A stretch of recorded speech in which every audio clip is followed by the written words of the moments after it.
நாம இன்னைக்கு from சீரிஸோட season 2 episode 5 and 6 தான் பார்க்க போறோம். சீசன் 1 and 2 எபிசோட்ஸ் எதையுமே நீங்க பார்க்கல அப்படின்னா மறக்காம பாருங்க. அப்பதான் இந்த கதை புரியும். பிளேலிஸ்டோட லிங்க் டிஸ்கிரிப்ஷன்லயும் மேல கார்ட்லயும் கொடுக்குறேன், மறக்காம பாருங்க. இந்த எபிசோடோட ஆரம்பத்துல நைட் டைம்ல ரேண்டல காமிக்கிறாங்க. அவர் அந்த பஸ்ல தூங்கிக்கிட்டு இருக்காரு. அப்ப அந்த பஸ்ஸோட விண்டோல மான்ஸ்டர்ஸ் தட்டிக்கிட்டே இருக்கு. கடுப்பாகி ரேண்டல் எந்திரிச்சு போய் அந்த பஸ் டோரை ஓபன் பண்ண போயிட்டாரு. ஒரு செகண்ட் அப்படியே நின்னுட்டு அந்த மான்ஸ்டரை பார்த்து, எனக்கு உங்களை பார்த்து பயம்லாம் இல்ல, நீங்க இப்படி பண்றதுனால எல்லாம் டெம்ட் ஆகி வெளியே வந்துருவேன்லாம் நினைக்காதீங்க அப்படி இப்படின்னு கத்த, அந்த மான்ஸ்டர்ஸும் அவரை பார்த்து நக்கலா ஒரு சிரிப்பு சிரிச்சுட்டு அங்கிருந்து போயிருதுங்க. அப்படியே ஜேடை காமிக்கிறாங்க. ஜேடி இப்போ பார்ல தான் தூங்கிட்டு இருக்காரு. அப்போ அந்த ஃபோட்டோவை எடுத்து பார்க்குறப்ப அந்த ஃபோட்டோவில் இருக்கிறவர் இப்போ ஜேடோட முன்னாடி நிற்கிற மாதிரி தெரியுது. அவர் அந்த டைரியை ஓப்பன் பண்ணி அந்த சிம்பிள்ஸை காமிக்கிறாரு. அந்த சிம்பிள்ஸ்ல இருந்து பிளட் வருது. ஜேடும் ஷாக் ஆகுறாரு. திடீர்னு அங்கே நின்றுட்டு இருந்தவரை காணும். இந்த மாதிரிப்பட்ட ஹாலுசினேஷனால ஜேடு ரொம்பவே பாதிக்கப்படுறாரு. அப்படியே மார்னிங் பாய்டை காமிக்கிறாங்க. அவர் இப்போ சர்ச்சுக்குள்ள தான் இருக்கிறாரு. சர்ச்சு கதவை யாரோ தட்டுறாங்க. யாருன்னு ஓப்பன் பண்ணி பார்த்தா அது ஜிம்மோட ஒய்ஃபும் தான். கென்னி போய் எல்லாத்தையுமே சொல்லியிருக்கான். ஸோ சாராவை அந்த பாக்ஸ்ல போடணும்னு அவங்க சொல்றாங்க. எவ்வளவோ சமாளிக்க ட்ரை பண்றாரு. அப்ப சாரா அங்க வர்றா. ஜிம்மோட ஒய்ஃபும் நீ எக்காரணத்தை கொண்டும் என் ஃபேமிலி பக்கம் வரவே கூடாதுன்னு புரியுதான்னு கேக்குறாங்க. சாராவும் வரமாட்டேன்னு சொல்றா.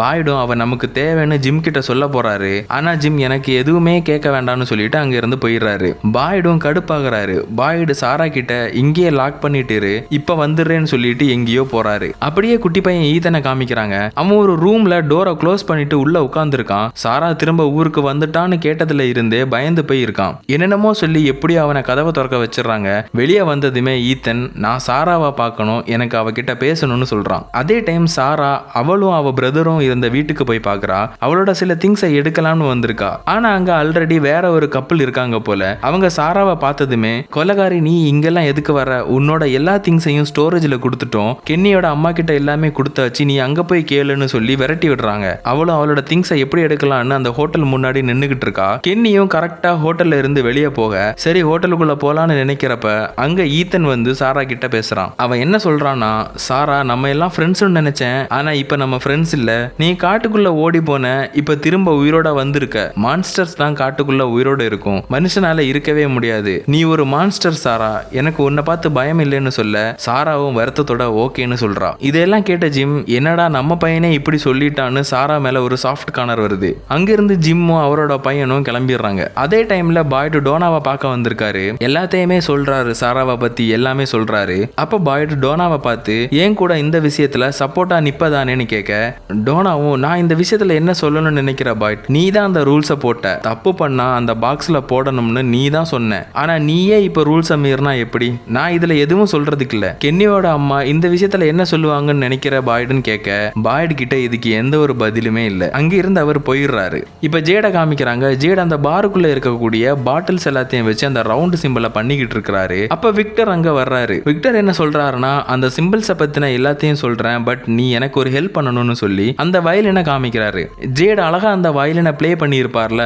சோ விக்டர் ஜேட் கிட்ட எனக்காக ஒரு தடவை கூட அந்த வயலினை பிளே பண்ண முடியுமான்னு கேட்டிருப்பாரு. ஜேடும் பிளே பண்றேன்னு சொல்ல விக்டரும் அவரை ஒரு இடத்துக்கு கூட்டிட்டு போறாரு.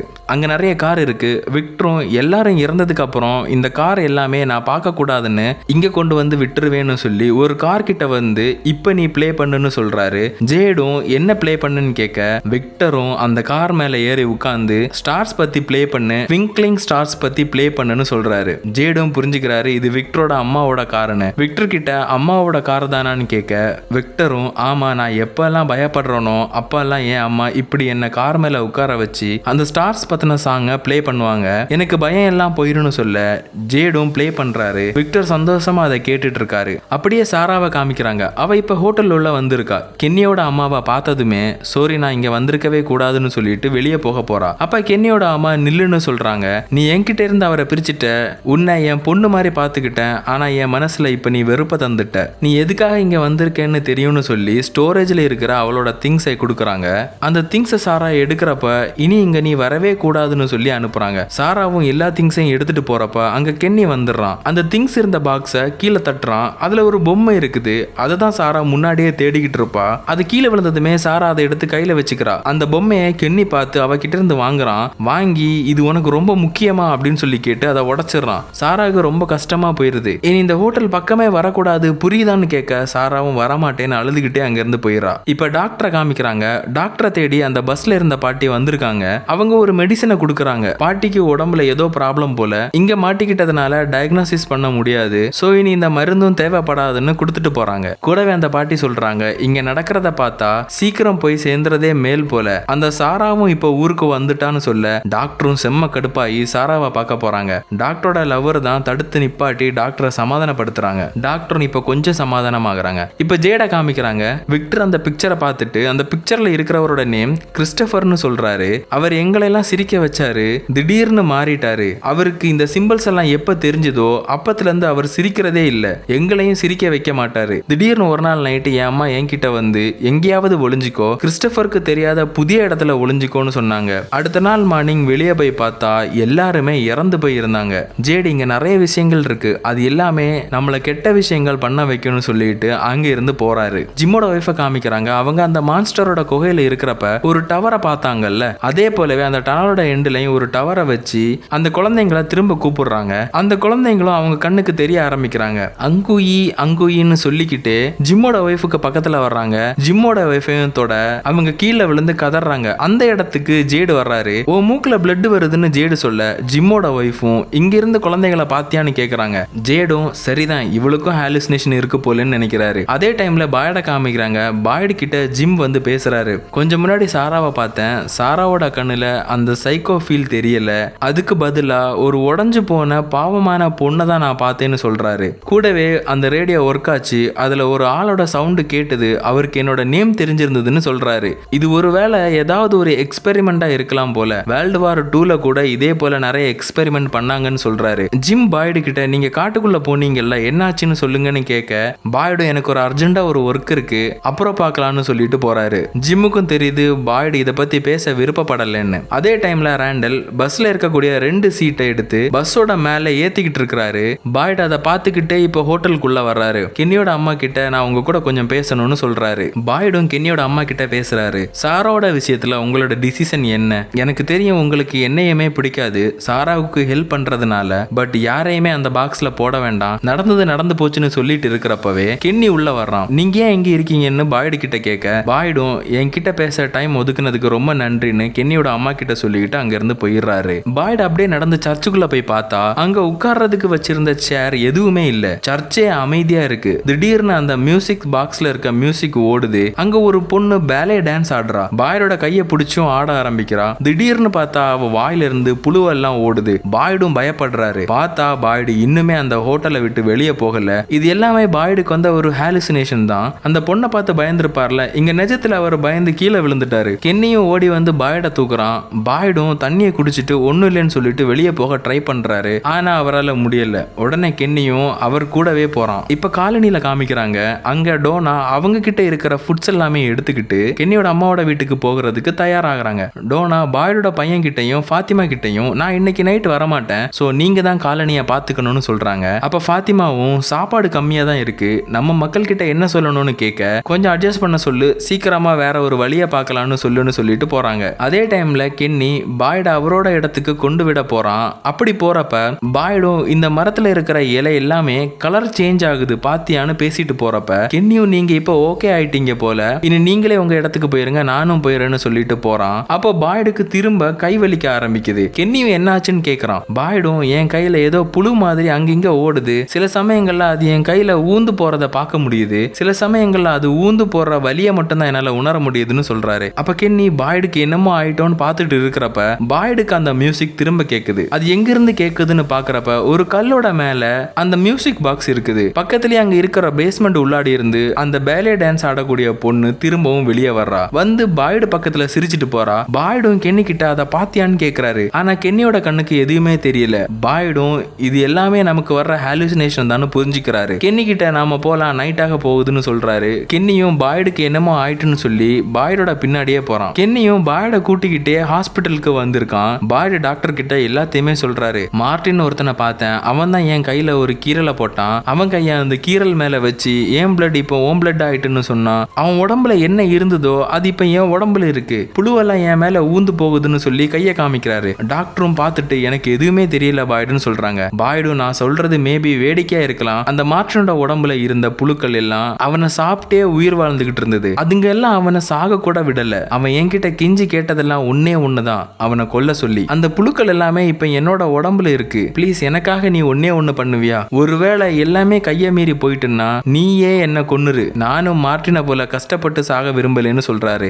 டாக்டரும் இது எதையுமே நம்பலனாலும் பாய்டு சொல்றதையும் கேக்குறாங்க. டாக்டரும் கென்னி கிட்ட வந்து பாய்டு என்னென்னமோ சொல்றாரு, மேபி ஸ்ட்ரெஸ்னால கூட இருக்கலாம், கொஞ்சம் பொறுமையா இருக்கலாம்னு சொல்றாங்க. கென்னியும் பாய்டுக்கு இப்படி ஆயிட்டேன்னு சொல்லி வருத்தப்படுறான். அதே டைம்ல டோனா கென்னியோட அம்மாவோட வீட்டுல இருக்காங்க. டோனா கொண்டு வந்த எல்லா ஃபுட்டையுமே இப்போ உப்புல போட்டு வைக்கிறாங்க, ஏன்னா சாப்பாடு கம்மியா இருக்குது, சோ இருக்கிற ஃபுட்ஸை அது ப்ரிசர்வேட் பண்ணலாம்னு நினைக்கிறாங்க. ஆனா ஃபுட்டு கம்மியா இருக்கிற இந்த விஷயம் காலனியில் இருக்க எல்லாருக்குமே ஒன்றும் தெரியாது. ஜிம்மோட ஃபேமிலியும் அந்த ஃபுட்ஸை ப்ரிசர்வ் பண்றதுக்கு ஹெல்ப் பண்ணிட்டு இருக்காங்க. இப்போ பாய்ட திரும்ப காமிக்கிறாங்க. அவருக்கு திரும்பவும் அந்த மியூசிக் கேக்குது. திடீர்னு அந்த பேலே டான்ஸ் ஆடுற பொண்ணு பாய்டோட பின்னாடி வந்து பிடிச்சி பெட்ல தள்ளிட்டு அவரோட கழுத்தை நெரிச்சிக்கிட்டு இருக்கா. பாய்டும் அங்க இருந்து கன்னை எடுத்து அந்த பேலே டான்ஸ் ஆடுற பொண்ணை பார்த்து பாயிண்ட் பண்ணா அந்த பொண்ணை காணும். பார்த்தா அந்த இடத்துல மரியா அங்க நிக்கிறா. மரியாவும் கன்னை பார்த்ததுமே பயப்படுறா. பாய்டும் அந்த கன்னை பாயிண்ட் பண்ணி இருந்ததை நீக்கிட்டு சாரி சொல்றாரு. அப்படியே அங்க இருந்தும் போயிடுறாரு. பாய்டு இப்ப கென்னியோட அப்பா இறந்து போன இடத்துல நிக்கிறாரு. அங்க சர்ச் ஃபாதரோட ஹாலுசினேஷன் கூட பேசிட்டு இருக்கிறாரு. அப்ப அங்க கென்னி வந்துடுறான். பாய்டும் யார்கிட்டயே பேசிட்டு இருக்கிறாருன்னு பாத்துறான். நீங்க யார்கிட்ட பாய்டு பேசிட்டு இருக்கீங்கன்னு கேக்குறான்.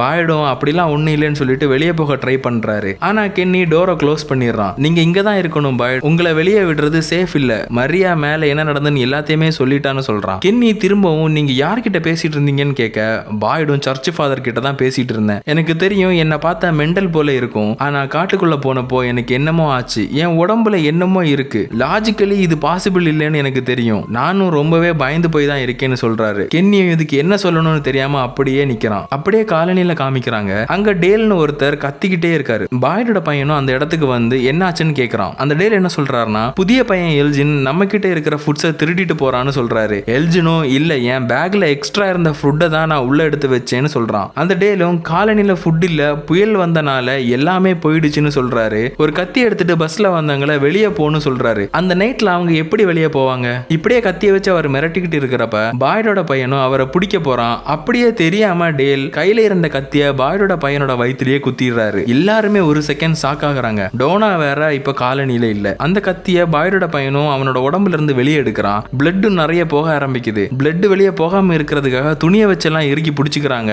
இப்ப ஹாஸ்பிட்டலுக்கு போகணும். டோனாவும் கென்னியோட வீட்டுக்கு போறப்ப அங்க இருந்த வண்டி எடுத்துட்டு போயிருப்பாங்க. காலனியில ஒரு வேன் இருக்குது, ஆனா அது கொஞ்சம் தூரம் தள்ளி இருக்கு, அதை எப்படியாவது எடுத்துட்டு போகணும்னு நினைக்கிறாங்க. அப்ப அந்த புதிய பையன் எல்ஜினும் நான் எடுத்துட்டு வரேன்னு சொல்றான். வெளியே போய் எப்படியோ அந்த வேனையும் எடுத்துட்டு வந்துடுறான். பாய்டோட பையனை ஹாஸ்பிட்டலுக்கும் கொண்டு வந்துடுறாங்க. அங்கதான் பாய்டும் இருக்கிறாரு.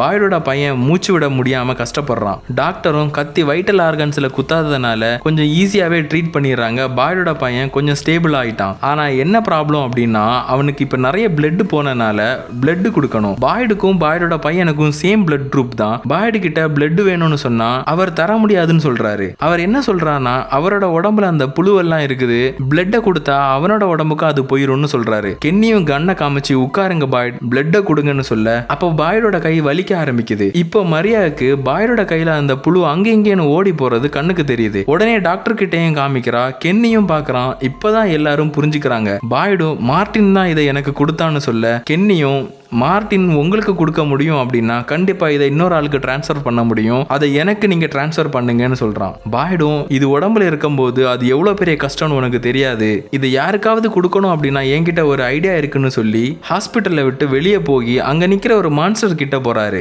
அவரோட கையில ஒரு கீரலை போட்டு அந்த மான்ஸ்டரோட கழுத்துலயும் ஒரு கீரலை போடுறாரு. அப்படி கழுத்துல கீரையும் அந்த மான்ஸ்டருக்கு ஒண்ணுமே ஆகல. இப்ப அவரோட கைய அந்த மான்ஸ்டரோட கழுத்துல வச்சு என் பிளட் உன்னோட பிளட் ஆயிட்டுன்னு சொல்றாரு. உடனே பாய்டோட உடம்புல இருந்து அந்த புழு எல்லாம் மான்ஸ்டரோட உடம்புக்கு போற மாதிரி பாய்டு ஃபீல் பண்றாரு. ஆனா அந்த மான்ஸ்டருக்கு ஒண்ணுமே ஆகல. அந்த மான்ஸ்டர் பாய்ட பிடிக்க வருது. அடுத்த செகண்டே அந்த மான்ஸ்டர் அதோட ஒரிஜினல் ஃபார்முக்கு வந்து கீழே விழுந்து கிடக்குது. பாய்டும் திரும்ப ஹாஸ்பிட்டலுக்கே ஓடி போயிறாரு. பாய்ட பிடிக்க வந்த அந்த மான்ஸ்டர்ஸ் எல்லாம் கீழே கிடக்கிற மான்ஸ்டரை பார்த்துக்கிட்டே நிக்குது. கொஞ்ச நேரத்துல அது அங்க இருந்து கிளம்பிடுது. பாய்டும் உள்ள போய் இப்ப எல்லாமே ஓகே ஆயிட்டுன்னு சொல்லி அவரோட பையனுக்கும் பிளட் கொடுக்குறாரு. ஆத்திமாவும் டாக்டர் கிட்ட வந்து அழுறா. கொஞ்சம் விட்டு இருந்தா அவன் இறந்தே போயிருப்பான், நல்ல வேளை கரெக்ட் சமயத்துக்கு வந்தோன்னு போறோம்னு சொல்றா. கூடவே ஒரு விஷயத்த டாக்டர் கிட்ட கேக்குறா. பிரெக்னன்சி டெஸ்ட் பண்ண ஏதாவது வழி இருக்கான்னு கேக்குறா. இதை கேட்டதுமே டாக்டர் ஷாக் ஆகுறாங்க. இப்ப பாய்டு அங்க விழுந்து கிடக்கிற மான்ஸ்டரை பாத்துக்கிட்டு இருக்காரு. அப்ப கென்னி அந்த இடத்துக்கு வந்து நான் உங்களை நம்பி இருக்கணும்னு சொல்றான். கென்னி இப்ப பாய்ட முழுசா நம்புறான் போல. மேபி சாரா விஷயத்திலயும் நம்பலாம். கென்னி கேக்குற அந்த மான்ஸ்டர் கொஞ்சமாவது மூவ் ஆச்சான்னு பாய்டும் இல்லைன்னு சொல்றாரு. அப்ப அது செத்து போச்சான்னு கென்னி திரும்ப கேட்க பாய்டும் சீக்கிரமா அதை நம்ம கண்டுபிடிக்கலாம்னு சொல்றாரு. இங்கேயே இந்த எபிசோடு முடியுது. ஒருவேளை அந்த மான்ஸ்டர் செத்து போச்சு அப்படின்னா கண்டிப்பா அடுத்தடுத்த மான்ஸ்டரை எப்படி கொல்லணும் அப்படின்ற வழியை இவங்க கண்டுபிடிச்சிருவாங்க போல. அடுத்தடுத்த எபிசோட்ஸ் இன்னுமே இன்ட்ரெஸ்டிங்கா இருக்கும். வீடியோ பிடிச்சிருந்தா லைக் பண்ணுங்க, கமெண்ட் பண்ணுங்க. சேனலுக்கு புதுசா இருந்தா சப்ஸ்கிரைப் பண்ணுங்க. அடுத்த எபிசோட்ஸ்ல பார்க்கலாம். பாய்.